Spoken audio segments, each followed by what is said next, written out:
ঈশ্বরস্বরূপ আমার বাবা মায়ের। আর তোমাদের যেটা আমি বলবো এখন এগুলো খুব খুব খুব ভালো করে শুনবে, যে তাহলে তোমার পথটাকে ধরতে সুবিধা হবে। না, প্রথমত মাথায় তোমায় রাখতে হবে যে আমি এই এই এই সারা পৃথিবীতে যত সাধু মহাত্মারা এসেছেন, বুঝলে, কেউ কেউ সাধু মহাত্মা তারা একই জায়গায় বসে বেশি কোথাও ঘোরাঘুরি করেননি। তারা একই জায়গায় বসে তারা মানুষকে পথ বলেছেন কি করলে ভালো থাকা যায়। আবার কিছু কিছু মহাত্মা তারা এক প্রান্ত থেকে আর এক প্রান্ত ছুটে বেরিয়েছে, যে মানুষের সামনে গিয়ে তারা পথ বলেছেন। তো সেই কারণে এই পথ বলে দেওয়ার কথাটা বলছি কেন না, মানুষের যে তোমরা যারা বসে আছো বা সারা পৃথিবীর মানব সমাজ, মানুষ যদি না তার জীবনের শুরুটা যদি সঠিক হয়, সঠিক হওয়া মানে মানুষের মতো হয়, মানুষের পথ তো মানুষের মতোই হতে হবে। আর মানুষের পথটা মানুষের মতো মানে যে পথটার মধ্যে বিচক্ষণতা থাকবে, যে পথের মধ্যে উদারতা থাকবে, যে পথের মধ্যে সংযম থাকবে, প্রেম থাকবে, ইত্যাদি থাকবে, এটা হচ্ছে মানুষের পথ। তো এই পথটাকেই এই সমস্ত মহাপুরুষ যারা এসেছিলেন বিভিন্ন ভাষায় বিভিন্নভাবে তারা সবাই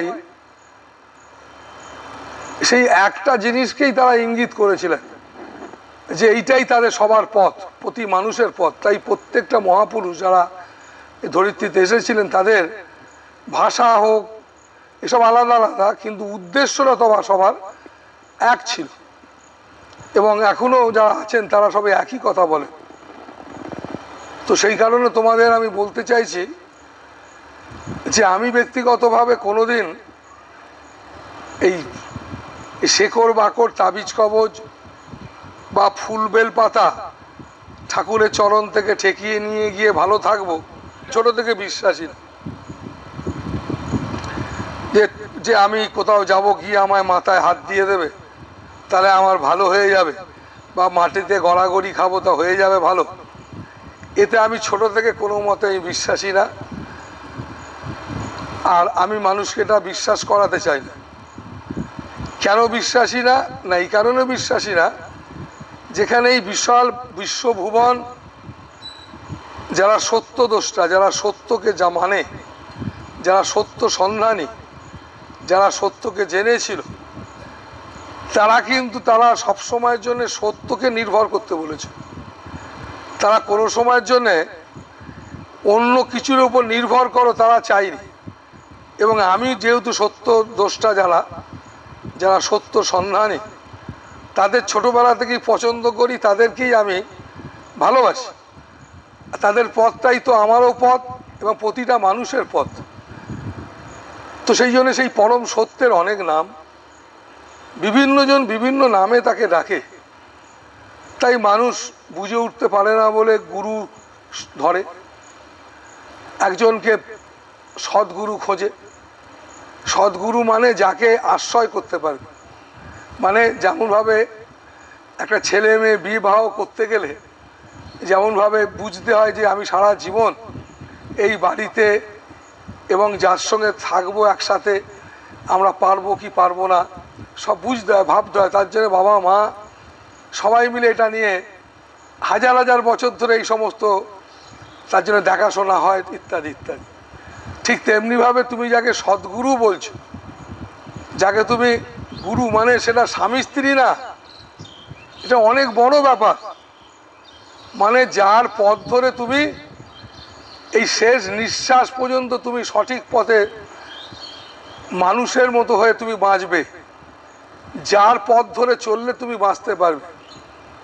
মানে এই বিশাল এই দুনিয়ার মধ্যে তুমি হাতড়ে বেড়াচ্ছ, তাই তুমি একজনকে ধরতে চাইছো যাকে সদ্গুরু বলে।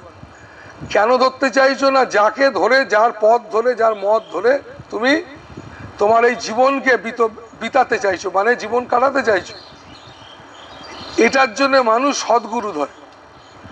কিন্তু এখন তুমি যদি মনে করো যে সদ্গুরু ধরছি আমার ছেলে হয়নি, ছেলে হবার জন্যে, তাহলে কিন্তু তুমি সদ্গুরু ধরতে আসোনি, তোমার ছেলে হওয়ানোর জন্যে তোমার সমস্যা আছে, সেই সমস্যাগুলোর থেকে বেরোবার জন্যে তুমি সদ্গুরু পাকড়াতে চাইছো। কেমন?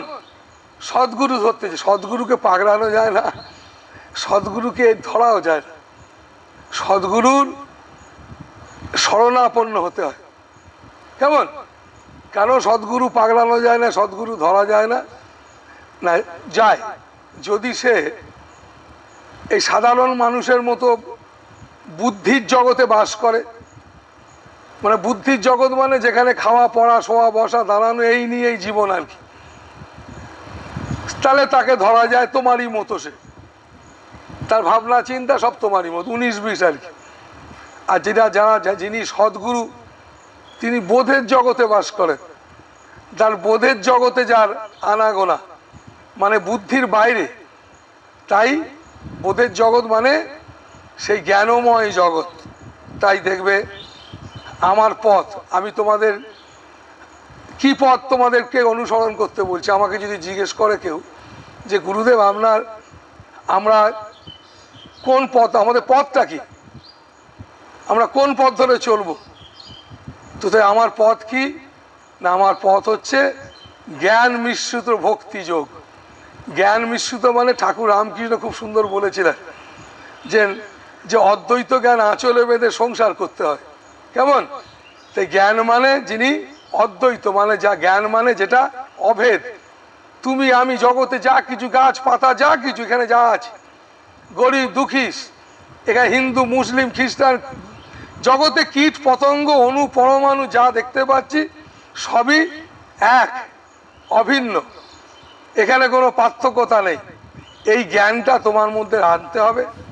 এই জ্ঞানটাকে তোমাকে নিয়ে, তোমাকে এই সংসারেতে যাদেরকে নিয়ে তুমি চলছো তাদেরকে তুমি এই রকম জ্ঞান নিয়ে, এইরকম জ্ঞান ভেতরে রেখে তুমি তোমার ছেলে মেয়ে সংসারকে তুমি যদি তাদের সঙ্গে যদি একসঙ্গে থাকো, তাহলে কি হবে না, তুমি তাদেরকে সেবা করতে পারবে, তাদের পাশে থাকতে পারবে। কেন থাকতে পারবে না, তুমি ভাবতে পারবে যে আমি যে গুরুদেবকে ভালোবাসি, সেই গুরুদেব শুধু একটা দেহ না। কেমন?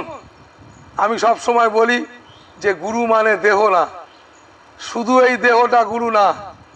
যদি গুরুটাই দেহ হতো তাহলে কিন্তু দেহ কেন্দ্রিক হয়ে যায়। তাই গুরু মানে জ্ঞান, তাই জ্ঞান মানে যিনি অসীম অনন্ত। তো তাই তুমি তখন ভাববে জ্ঞান মিশ্রিত ভক্তি মানে তোমার মধ্যে জ্ঞান মানে যিনি অভিন্ন অসীম অনন্ত। আর সেই তুমি যে গুরুকে ভালোবাসছো, সেই গুরুটা, আমার বাড়ির কাজের মেয়েটাও সেই গুরুই। আমার বাড়ির আমার বাবা মা কুকুর ছাগল যা আছে এরা সবাই গুরু। গুরু মানে জ্ঞান, গুরু মানে শ্রেষ্ঠ, গুরু মানে এই শরীরটা না, এই গুরু জ্ঞান, একে বলে গুরু জ্ঞান। তো তাই এই জ্ঞানটা হচ্ছে, এইটা হচ্ছে আমার পথ। তাই তুমি সবসময় মাথায় রাখবে যে তুমি যে ভগবানকে পুজো করছো, সেই ভগবানটা শুধু ওই ছবিটার মধ্যে নেই, সেই ভগবানটা সব জায়গায় আছে। কেমন? তুমি এটা ভাবতে পারছো না বলে তার জন্য তুমি তোমার পাশের জনকে অপমান করছো, অশ্রদ্ধা করছো, সবাইকে তুমি ভালো চোখে দেখতে পাচ্ছ না এবং নিজেই নিজের নিয়ে ব্যস্ত হয়ে যাচ্ছ, এবং তুমি ভগবানকেও ডাকছো, তোমার ভক্তিরও শেষ নাই। তার মানে তোমার ভক্তিটা আছে কিন্তু তোমার মধ্যে এই ভক্তির মধ্যে জ্ঞান নাই। জ্ঞান যদি থাকে তাহলে তুমি ভক্তিটাকে, তখন তোমার ভক্তিটা শুধু আর ওইটুকুর মধ্যে সীমাবদ্ধ থাকবে না, তখন ভক্তিটা একটু একটুকু বাড়তে থাকবে। আহা, আমার বাড়ির কুকুরটা, তার মধ্যেও তো নারায়ণ আছে, সেটাও তো নারায়ণ। আমার বাড়ির কাজের ছেলে, যাই হোক, আমার বৌমা শাশুড়ি, এই যে ব্যাপারটা, তার জন্যই দেখবে ঠাকুর রামকৃষ্ণদেব ওই স্বামী বিবেকানন্দকে বলেছিলেন, নরেন, শিব জ্ঞানে জীবে সেবা করতে হবে। তো তাই শিব মানে জ্ঞান যেটাকে বলে, এই জ্ঞানে যুক্ত হয়ে তোমায় সেবা করতে হবে। মানে জ্ঞানে যুক্ত হয়ে সেবা করা মানে যে যাকে তুমি সেবা করছো তিনি পরমাত্মা স্বরূপ, তাকে তুমি যেটা দিচ্ছ সেটা তোমার নয়, সেটাও পরমাত্মা। যে তুমি যে নিজে করছো তুমি নিজেও পরমাত্মা। তার মানে তোমরা সবাই, আমরা সবাই সেই পরমাত্মার সঙ্গে যুক্ত, আমরা সবাই পরমাত্মায়। এটা আমরা কেউ জানি না। কেন জানি না? এই কারণে জানি না, না আমাদের মধ্যে সেই চেতনা, সেই জ্ঞান, সেই পথ নাই। তাই আমি তোমাদের কি বলছি যে আমার পথ হচ্ছে কি না জ্ঞান মিশ্রিত ভক্তি যোগ, সেটাই পথ। আর তোমাদের কি করতে বলছি, কি করলে তুমি সেখানে পৌঁছতে পারবে। কেন তুমি পৌঁছতে পারছো না? কেন তুমি জ্ঞান আহরণ করতে পারছো না? কেন তোমার মধ্যে সেই জ্ঞানটা আসছে না যে একটা বাড়িতে যেটা খাচ্ছি, আমার বউ যেটা রান্না করে দিল সেটা, বা যেই পেলাম, যেটা খেলাম, যেটা সামনে পেলাম, সেটা পেয়ে তৃপ্ত হতে পারছি না। কেন না? প্রসাদ ভাবতে পারছি না। যদি জ্ঞান থাকে, এলে জ্ঞান থাকলেই তখন মনে হবে যে খাবো কেন না এই শরীরটাকে রাখবার জন্য, আমি জগতে খেতে আসিনি। কেমন? যেই তোমার মধ্যে জ্ঞান এসে গেল তুমি এটা ভাববে। তুমি যখনই দেখবে তোমার তোমার তোমার তোমার বোন তোমার গাল পাচ্ছে, সঙ্গে সঙ্গে তুমি রেগে যাচ্ছ বারে বারে, সঙ্গে সঙ্গে তোমার ভাবনায় আসবে, আরে আমার বোনটা আগে রাখতো না এখন রাখছে কেন, প্রশ্ন আসবে। তোমার মধ্যে জ্ঞান আসছে। তো সেই কারণে জ্ঞান, জ্ঞান মানে অসীম অনন্ত। তাই ঠাকুর রামকৃষ্ণ বললেন, ওরে অদ্বৈত জ্ঞান আঁচলে বেঁধে সংসার কর। আর আমি তোমাদের কি বলছি যে জ্ঞান, এই বিশাল অসীম অনন্ত জ্ঞান, তুমি এইভাবে ভাবতে থাকো। আর তোমার মধ্যে সেই ভক্তি আছে, তুমি ভক্তি তো করোই, ভগবানকে ডাকো, তুমি তোমার স্বামী, ছেলে, মেয়ে, তাদেরকে স্নেহ ভালোবাসা করো, কিন্তু তুমি বেশিক্ষণ সেটা ধরে রাখতে পারো না। কারণ তোমার মধ্যে সেই জ্ঞানের পরশটা খুব কম আছে। তার জন্য তুমি বিরক্ত হয়ে যাচ্ছ, বুঝলে? তুমি ধৈর্য ধরতে পারছো না। তাই তাই তাই তাই তোমাকে বলছি যে ধৈর্য ধরতে পারছো না। কেন না? তুমি যাকে সেবা করতে গেছো সে তোমায় গাল পাচ্ছে। আমি সেবা করলাম তোমাকে, তুমি আমার গাল পাচ্ছ, আর করবো না এই তুমি বলছো। আর যখনই তুমি তোমার জ্ঞানের আহরণ করবে তখন তুমি বুঝতে পারবে যে না, এটা একটা পরীক্ষা চলছে, আমি তাকে নারায়ণ ভাবতে পারছি কিনা। কেমন? এটা যদি তোমার মধ্যে জ্ঞান আসে, তো সেই কারণে এটা হচ্ছে আমার পথ। তাহলে তুমি এইটা পাচ্ছ না কেন? কি করতে হবে তোমায়? তার জন্য আমার পথ হচ্ছে, দেখবে আমার আশ্রম জীবন বলে একটা আমার বই আছে, আশ্রম জীবন বলে বই আছে, আশ্রম জীবন। তার জন্য বিভিন্ন জায়গায় আশ্রম করেছি। কেন? যেখানে তোমরা কেউ থাকবে, তোমরা কেউ আসবে। কেন না? আশ্রম জীবন মানে তুমি যে জীবনযাপনটা করছো, খাবো, শোবো, বসবো, দাঁড়াবো, এর বাইরে কিচ্ছু না। এর বাইরেও যে একটা জীবনযাত্রা আছে, সেটা যাতে তুমি একটু একটু করে অভ্যস্ত হতে পারো। তাই আশ্রম জীবনটা কি আছে না, আশ্রম জীবন এখানে যেমন শপথ হয়, এখানে আশ্রমে প্রত্যেক দিন শপথ পাঠ হয়।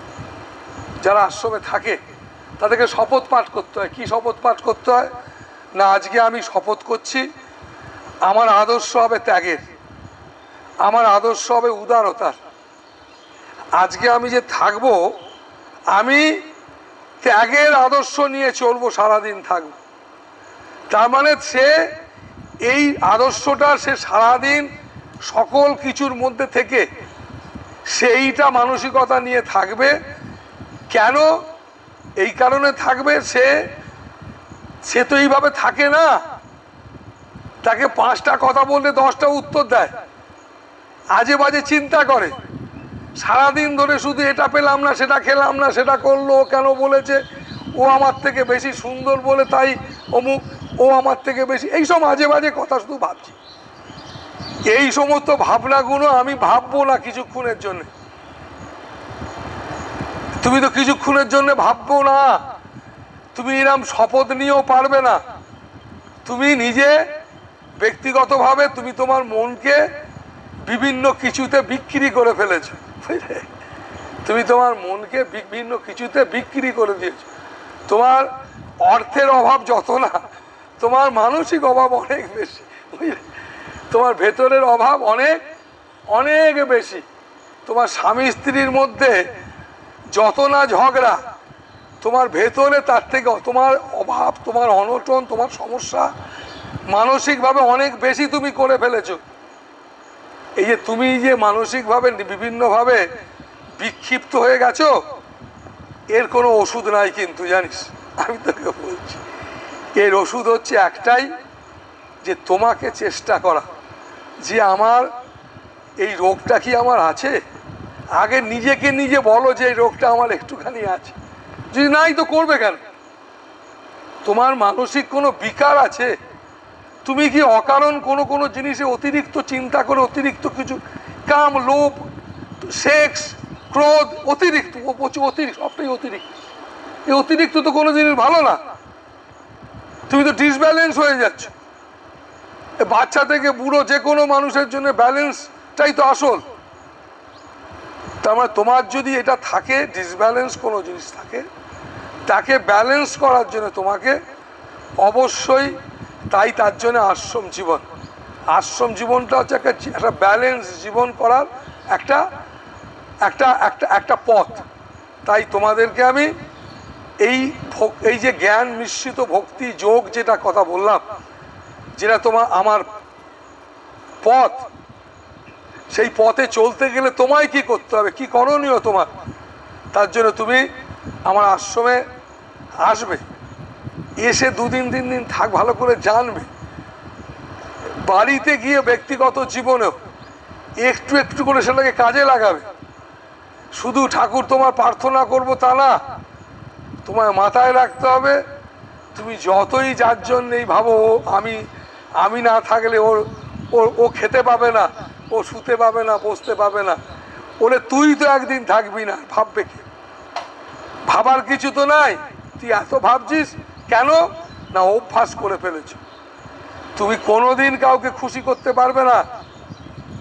তুমি খুশি করার জন্য যে ইচ্ছা রেখেছো, এটা মহান ইচ্ছা, এটা মানুষের ইচ্ছা হওয়া উচিত।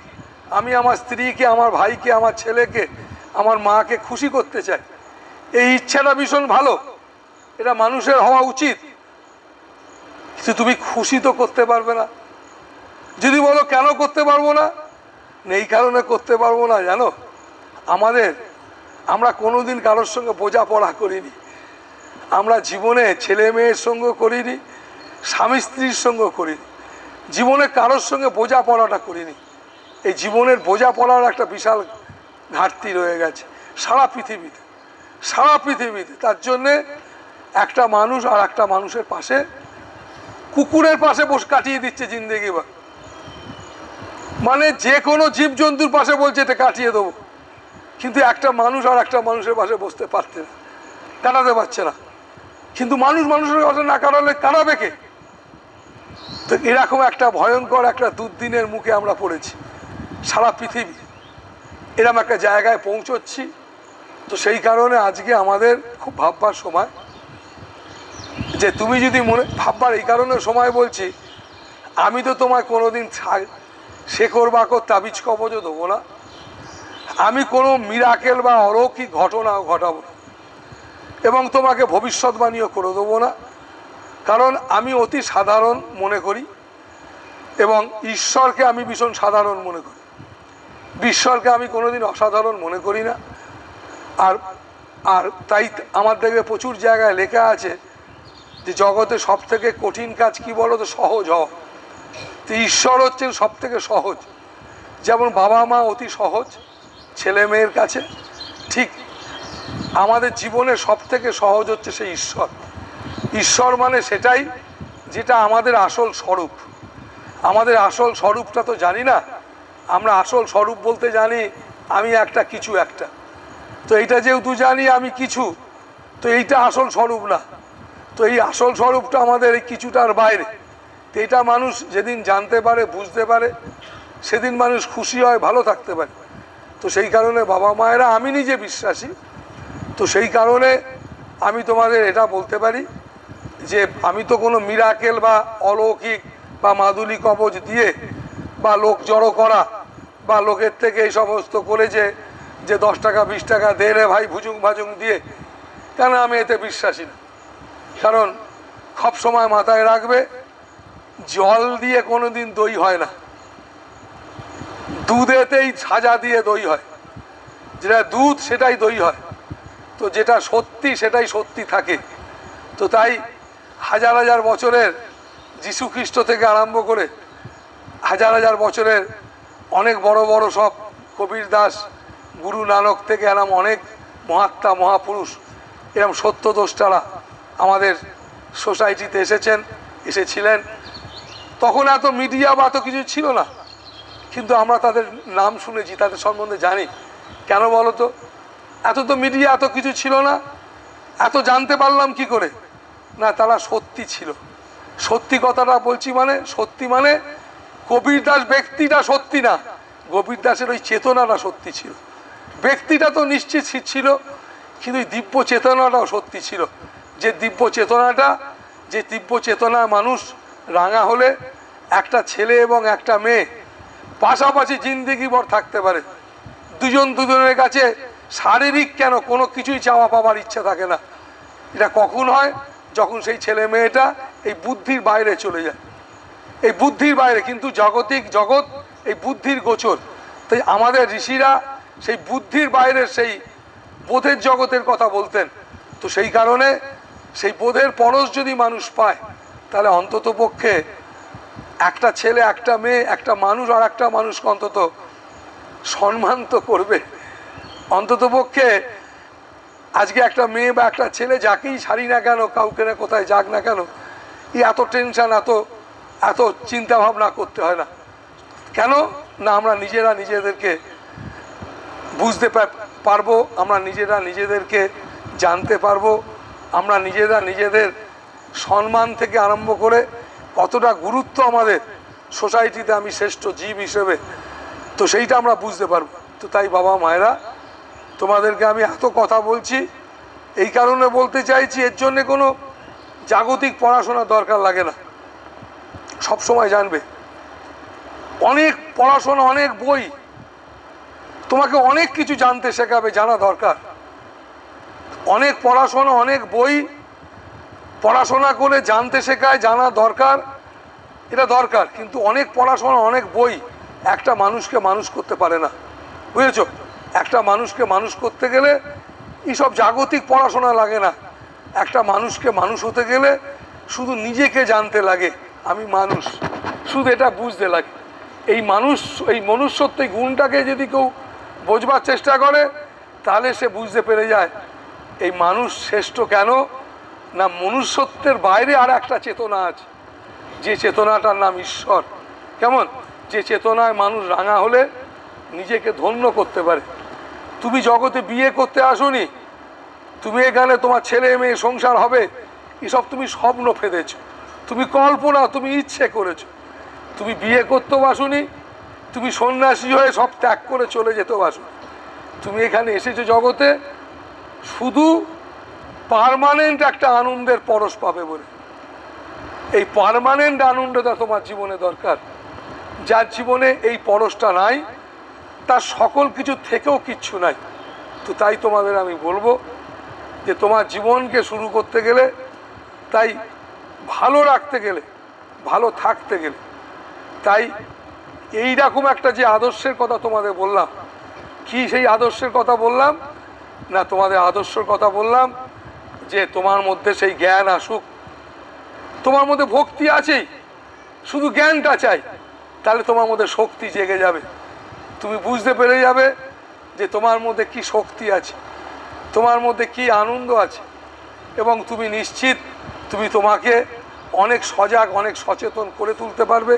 এবং তুমি বুঝতে পারবে যে তোমার ছেলে মেয়েকে মানুষ করা মানে, বা নিজেকে আনন্দে থাকা মানে, এর জন্য অন্য কিচ্ছু লাগে না। এই বিশ্ব পিতামাতা, এই পরম সত্য, তিনি আমাদেরকে ভরিয়ে দিয়েছেন, একদম ভরিয়ে দিয়েছেন। তাহলে গুরুর দরকার কেন? এই কারণে গুরুর দরকার, জানতে লাগে, বুঝতে লাগে, তার জন্য গুরুর দরকার লাগে। তাই গুরুর দরকার লাগে জানতে বুঝতে। তাই কি জানতে বুঝতে? গুরু। তাই তোমাকে যদি কেউ জিজ্ঞেস করে, আমি জানি কেউ যদি জিজ্ঞেস করে দেবানন্দ বাবার কাছে যাও কেন, প্রচুর মানুষ আছে তারা বলে দেবে ওনার কাছে গিয়েছিলাম, উনি আমাকে এই বলেছিলেন, মিলে গেছে, উনি আমাকে তাই বলেছিলেন, হয়ে গেছে। কারণটা কি? কারণটা কি? মানে এইটার জন্যই তো তুমি ঠকছো।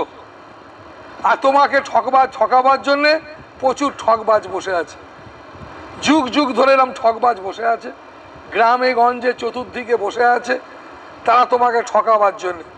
যে তুমি আমার সম্বন্ধে তোমাকে যদি কেউ জিজ্ঞেস করে, হাজার হাজার লক্ষ লক্ষ মানুষ বলবে যে দেবানন্দ বাবা তো তিনি আমাকে এটা বলেছিলেন, তিনি সেটা বলেছিলেন, তবে তিনি আমার ঠাকুর দাদাকে বলেছিলেন, হয়তো এমন এমন সব গল্প ফেলে ফেলবে হয়তো তার জীবনে, এবং সে এমনভাবে বলবে শিক্ষিত মানুষরা বলবে, কিন্তু এটা আমার সাবজেক্ট না। তারা যেটা বলবে সেটা কিন্তু, তারা যেটা বলবে তারা কিন্তু এটা বলে আমাকে খুব একটা খুশি করবে না। কেন না? আমি যেটা বিষয় আমার, সেই বিষয়টা সেটা না, তার জন্য তারা আমাকে ছোটই করবে। একজন সাধুকে তারা ছোট করবে। একজন সাধুকে, আমি গুরুদেবের কাছে গিয়েছিলাম তাই আমার এটা হয়েছে, এটা বলা মানে একজন মহাত্মাকে বড় করা না। একটা মহাত্মার, একজন মহাত্মার আমি আশ্রিত দীক্ষিত, এটা প্রমাণ করা মোটেই না। আশ্রিত দীক্ষিত প্রমাণ করতে গেলে তুমি কত সংযমী এটা প্রমাণ করা হয়। তুমি যদি নিজেকে সংযমী করতে পারো, সেই প্রমাণ যদি করতে পারো, তাহলে তুমি সদ্গুরু সঙ্গ লাভ করেছো। তুমি তো সংযমী না। সদ্গুরু মানে কি? যিনি চরম সংযমের ওপরে বসে আছেন, যিনি জগতের প্রলোভন, জগতের লোভ, টাকা, এই জগতের সমস্ত কিছু রকমের যত প্রলোভন, এই সমস্ত প্রলোভনের মধ্যে থেকে যিনি নিরাসক্ত, নির্লিপ্ত, মানে নির্লিপ্ত মানে যিনি ফকির। ফকির কাকে বলে? যিনি সকলের মধ্যে আছেন কিন্তু নির্লিপ্ত, তাকে ফকির বলে। ফকিরি মানে যে মানুষটা ফকিরি করছে। আমি বলি মাঝে মাঝে যে আমি ফকিরি করি। ফকিরি করি মানে মানে আমি এই জগতের এই যে মোহ, মায়া, কান্না, হাসি, আনন্দ, নানান রকমের সব প্রলোভন, এই তার মধ্যে বসে সবাই বলছে বাবা আমি তোমায় ভালোবাসি, 18 বছরের ছেলে বলছে, 22 বছরের মেয়ে বলছে, টাকা নিয়ে বলছে, ভিখিরি বলছে, জগতের সর্বধরনের মানুষ বলছে ভালোবাসি ভালোবাসি, আর আমি দেখছি, বসছি আর হাসছি। কেন না? আমি জলে নামবো, জল ছেটাবো, তবু জলকে ছোবো না, যেমন বেনি তেমনি রবে, চুল ভেজাবো না। তার মানে কে ফকিরি বলে, ফকিরি। তার মানে আমি তোমার সঙ্গে থাকবো কিন্তু আমি তোমার সঙ্গে লেগে কিন্তু যাব না। কেন লেগে যাব না? ওই যেটা কথা আছে না, যে মানুষ সুরে গান গায় তাকে বেসুরো গান গাইতে বললে সে গাইতে পারবে না। কেমন? সে বেসুরো গান গাইতে পারবে না। তো সেই কারণে যে সাধু, সে তুমি যতই তাকে, যে ফকিরি করে, তুমি যতই তাকে যাই বলো না কেন, আসল জায়গায় কিন্তু সে ফকিরি যেহেতু করে, এই বিশ্বভুবনে যত রকমের যা মোহ মায়া যা কিছু আছে, এই ধরিত্রীতে যা আছে, এরকম এর থেকে আরো ভালো ভালো যদি জগতে কোনো থাকে, কোনো কিছুতেই তাকে ভোলাতে পারবে না। তাকে ফকিরি বলে। তিনি হচ্ছেন ব্রহ্মজ্ঞানী। কেমন? তিনি হচ্ছে নিরাসক্ত মানুষ, যিনি তাকে এক কথা ভগবান বলে। কোনটাকে ভগবান বলে? এই দেহটাকে না, ওই চেতনাটাকে। তো দেহটাকে বলে কেন? রামকৃষ্ণদেবের দেহটাকে ভগবান বলি কেন? কারণ সেই দেহটাও, যে দেহের মধ্যে এরকম দিব্য চেতনার বাস, সেই দেহটাকে বলা হয় দেব শরীর। কেমন? সেই দেব শরীর। তো সেই কারণে এই দেব শরীর কাদের না? যাদের ভেতরে দিবারাত সেই নিষ্কাম দিব্য চেতনায় যারা বিরাজ করেন, তারা, যাদের এই জাগতিক জগতের একটুখানির জন্য কোনো বিকার তাদের ছুতে পারে না। কাদের ছুতে পারে না? না তাদের সেই ভাবনাকে, তাদের সেই চেতনাকে, এই শরীরটাকে না, সেই চেতনাকে।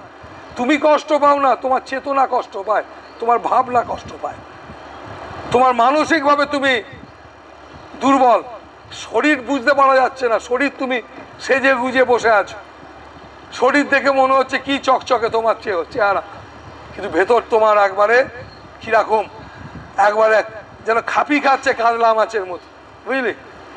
কাতলা মাছের মতো খাপি খাচ্ছে ভেতরটা, কিরম একটা আঁক পাক করছে, এক্ষুনি যেন আমি একটু তৃপ্তি পাই, একটু খুশি হই।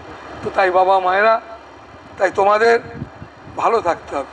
তাই তোমাদের এতক্ষণ আমি বললাম, শুধু একটাই মাথায় রাখবে, আমি তোমায় ভালোবাসি, আমি কেবল তোমাকে চাই।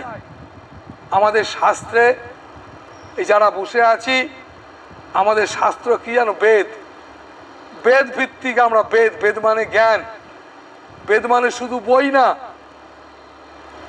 যখন বেদ লেখা হয়নি তখনও বেদ ছিল। এখানে নাম করো না তোমরা, নারায়ণ পরা বেদা। পড়া মানে কি? পড়া মানে শ্রেষ্ঠ, বেদ মানে জ্ঞান, শ্রেষ্ঠ জ্ঞান। তোমরা নাম এখানে নারায়ণ পরা বেদা নাম করছো, দেখতে শুনতে পাও, একটু আগে করলে। পড়া মানে পরম শ্রেষ্ঠ, সেই শ্রেষ্ঠ জ্ঞান কি না? বেদ। তো সেই কারণে আমাদের সেই বেদ ভিত্তিক আমরা, বেদের সার কথা কি? শ্রেষ্ঠ কথার মধ্যে একটা কথা, কৈবল্য মুক্তি। আমরা মুক্তি চাই, কৈবল্য মুক্তি চাই। কৈবল্য মুক্তি মানে কি না? কৈবল্য মুক্তি মানে কেবল তোমাকে চাই, কেবল তোমাকে চাই। তুমি মানে তুমি ছেলে হতে পারো, মেয়ে হতে পারো, কালী হতে পারো, শিব হতে পারো। তুমি, তুমি মানে বিশ্বভুবন জোড়া। এই বিশ্বভুবনে সবটাই তুমি। আমার হাত তুমি, পা তুমি, গা তুমি, আমার সবটাই তুমি। তো এই বিশ্বভুবন সবটাই তুমি। তাই আমরা তোমাকে ভালোবাসি। তাই যেহেতু আমরা তোমাকে ভালোবাসি, তাই কেবল তোমাকে চাই। তাই আমরা তোমায় চাই, আমরা তোমায় চাই। এইটাই আমাদের ভালোবাসা, এর আমাকে ইচ্ছা তোমাদের সকলের মধ্যে আসুক। তোমরা যেন সবাই বলতে পারো আমরা তোমায় চাই।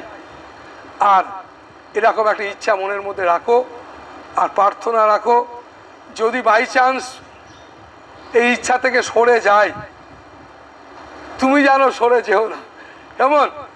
আমি যদি সরে যাই, তুমি যেন একদম সরে যেও না প্রভু। তাহলেই আমার এই জীবন ধন্য হলো। আমার জীবন, আমি জীবনকে এসেছিলাম ধরিত্রীতে, তখন থেকে শুরু হয়েছিল আমার জীবন। আমার শেষ নিঃশ্বাস পর্যন্ত আমি যেন সেটাকে ধরে চলতে পারি। আমার মধ্যে প্রেম, ত্যাগ, সংযম, আনন্দ, এই সমস্ত জিনিসটাই যেন আমার মধ্যে থাকে, এবং আমি যেন শুধু তোমাকেই ভালোবাসতে চাই। আর যদি বাই চান্স বললাম সরে যাই, তুমি যেন সরে যেও না, এরকম একটা ইচ্ছা রেখে এগিয়ে চলো। ভালো থাক। হরিও বাবা মায়ের হরিও।